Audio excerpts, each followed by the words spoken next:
রাজ্য রাজনীতিতে ফের নয়া সমীকরণের আভাস।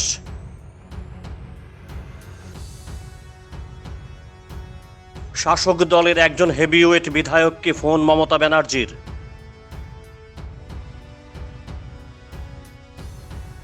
বিধায়কের সঙ্গে মমতার ৪৫ মিনিটেরও অধিক সময় ধরে বার্তালাপ।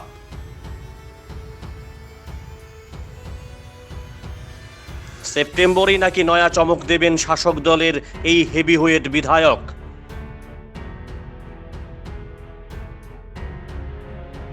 রটনা রাজনৈতিক মহলে।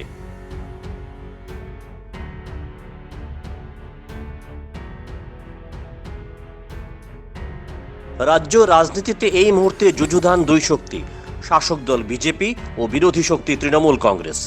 শাসক দলের তুলনায় তৃণমূলের শক্তি খুবই কম, তারপরও তারা চেষ্টা করছে ঝাঁঝ দেখতে। প্রায় প্রতিদিন বাংলা থেকে রাজ্যে উড়ে আসছে তৃণমূল নেতারা। অল্প অল্প করে অন্যান্য দল ছেড়ে ভোটাররা যুক্ত হচ্ছে তৃণমূলে। বিশেষভাবে রাজ্যের নখ দন্তহীন কংগ্রেসীরা ঝুঁকতে শুরু করেছে তৃণমূলে। এখন পর্যন্ত নেই দলের কোনো মুখ।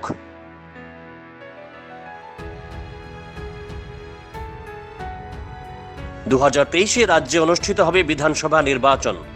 ২০২৪-এ এদেশের অষ্টাদশ জাতীয় নির্বাচনের সমীকরণ মেলাতে গেলে তৃণমূল নেত্রী মমতার জন্য ত্রিপুরা দখল একান্ত প্রয়োজন। তাই মমতা বন্দ্যোপাধ্যায় ত্রিপুরাকে পাখির চোখ করে রণকৌশল সাজাতে শুরু করেছেন।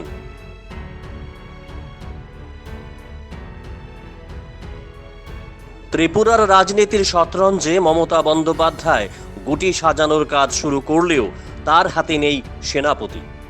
কাকে সামনে রেখে যুদ্ধের রণকৌশল সাজাবেন মমতা? রাজ্য রাজনীতিতে যখন এই লক্ষ টাকার প্রশ্ন ঘোরাফেরা করছে, তখনই মমতার বার্তা পৌঁছে গেল শাসক দল বিজেপির এক হেভিওয়েট বিধায়কের অন্দরমহলে। রাজ্য রাজনীতির অলিন্দের খবর, এই মুহূর্তে ত্রিপুরা জয়ের জন্য মমতা বন্দ্যোপাধ্যায় তার সেনাপতির সন্ধান পেয়ে গেছেন। তিনি আর কেউ নন, খোদ শাসক দলের একজন হেভিওয়েট বিধায়ক। রাজ্য রাজনীতির দাপুটে রাজনীতিবিদ হিসাবেই তিনি পরিচিত। যুব সমাজের মধ্যে তার জনপ্রিয়তা নেহাত কম নয় বলেই মনে করেন রাজনীতিকরা। প্রদেশ তৃণমূল কংগ্রেসের প্রকোষ্ঠের খবর বলছে, বৃহস্পতিবার রাজ্যের শাসক দলের এই হেভিওয়েট বিধায়ককে ফোন করেছিলেন তৃণমূল নেত্রী মমতা বন্দ্যোপাধ্যায়। দিদি ও ভাইয়ের মধ্যে প্রায় ৪৫ মিনিট ফোনে বার্তালাপ হয়েছে। শাসক দলের এই বিধায়কও প্রদেশ তৃণমূল কংগ্রেসের ব্যাটন হাতে নেওয়ার জন্য সম্মতি দিয়েছেন।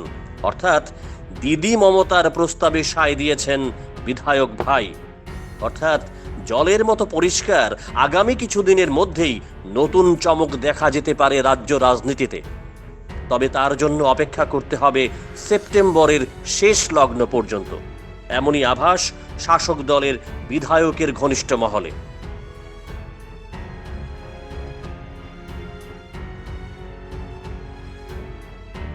ডেস্ক থেকে অভিজিৎ ঘোষের রিপোর্ট, জনতার মশাল।